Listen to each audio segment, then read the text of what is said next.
ইসলামী আন্দোলন নিয়ে বিভ্রান্তিমূলক মন্তব্য ও লেখালেখি থেকে বিরত থাকতে নেতাকর্মীদের প্রতি অনুরোধ জানিয়েছেন জামায়াত আমির ডাক্তার শফিকুর রহমান। বৃহস্পতিবার নিজের ভেরিফাইড ফেসবুক পেজে এক স্ট্যাটাসের মাধ্যমে এ অনুরোধ করেন তিনি। স্ট্যাটাসে জামায়াত আমির লিখেছেন, প্রিয় সহকর্মী ও সম্মানিত শুভাকাঙ্ক্ষী, আসসালামু আলাইকুম ওয়া রাহমাতুল্লাহ।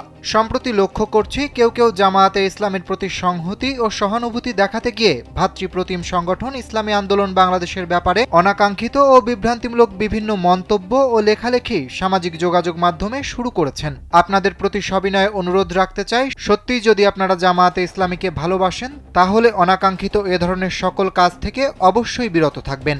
এর আগে গতকাল এক পোস্টে তিনি বলেন, প্রিয় সহকর্মীবৃন্দ, বহু ত্যাগ ও কোরবানির সিঁড়ি বেয়ে প্রিয় সংগঠন ও জাতি মহান আল্লাহ তাআলার একান্ত মেহেরবানিতে এ পর্যন্ত এসে দাঁড়িয়েছে। সময়টা জাতীয় জীবনের জন্য অতি গুরুত্বপূর্ণ একটি বাঁক। এ সময় সকলকে সর্বোচ্চ প্রজ্ঞা ও ধৈর্যের পরিচয় দিতে হবে, দায়িত্বশীল আচরণ করতে হবে, কারো ব্যাপারে কোনো ধরনের বিরূপ আচরণ করা থেকে বিরত থাকতে হবে। তিনি আরও লেখেন, আমাদের উদ্দেশ্য একমাত্র আল্লাহ তাআলার সন্তুষ্টি অর্জন। আশা করি আমরা সবাই সর্বোচ্চ দায়িত্বশীলতার পরিচয় দেব ইনশাআল্লাহ।